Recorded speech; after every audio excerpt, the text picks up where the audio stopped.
Примариян uzmanları şansora çeketler verme insana poşetleri emek mallarından. Благодарна, спасибо. Дай Бог здоровья, чтобы жили дальше, чтобы был мир, чтобы был помощь. Звонят, и мы приходим и получаем. Вот я даже сестра на общество слепых, она слепая вообще, и ее пакет брала.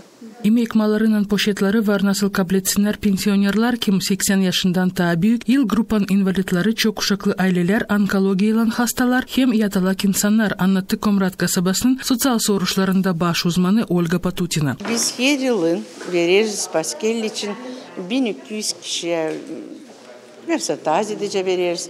No biz veririz kim bizde onkobольной var, первая группа, uşaklar hastane 18 yaşına da.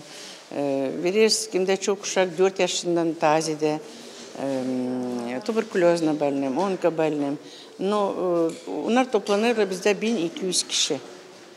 Da, işin paskel için çekettik vermediğinden insan gelir dil birden çok kişi olsun dursunlar o çirette veririz, yavaş yavaş veririz. Gelir uşakları pek ihtiyaç çok var 90 yaşında insanlar gelemiyorlar. Verirler uşaklarına pasportunda uşaklar gelirler kabul ederler. Onlar pek sevinirler, zvonit ederler. Bir derler söyleyin sizin primara, sizin sovetniklere hani sağ olsunlar hani unutmalar bizi ihtar insanlar. Emek mallarının poşetleri kabul ederler primariyada. Onlara kim gelemeyecek alma, primariya uzmanları ve insana getirecekler urguladı Olga Patutina. Kim yatala kim gelemiyor biz onlara numadıkıt getirir ve kimseyi bırakmıyoruz, unutmuyoruz. Bizde onlar var spisokta da biz onlara getiririz. Primariya savaşır her yıl zedeletmeye yardım kabul edicilerin sayısını da vermeye onu dil sadi paskeleye karşı. Ama başka yortular içinde anlattı primar Sergey Anastasov. 1200 paketten daha az vermiyoruz her yıl. Valca olsun 1300, 1400, 1500. Bize hem belediyenin parasından biz paket alırız satın hem de gelir uluslararası organizasyonları, TİKA. Oradan gelir yardım biz o paketler de hep dağıtırız insana. Her bir aileye biz veremeyeceğiz. Bizde var 8000 ev. O kadar paramız bizim yok.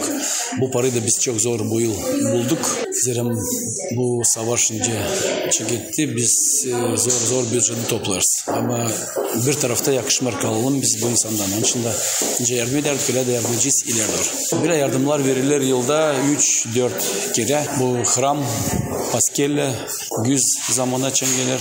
Hem de için görürsen böyle bir zorluk bir şeycik. O zaman da biz hazırlarız hep paketleri. Komrat kasabasının yaşayanları sevinirler böyle olaylara hem yardımlara. Komrat kasabasının kuvvetleri her zaman savaşırlar yardımcı olma insana. Ayrı da ihtiyarlara hem kim zor durumda bulunur.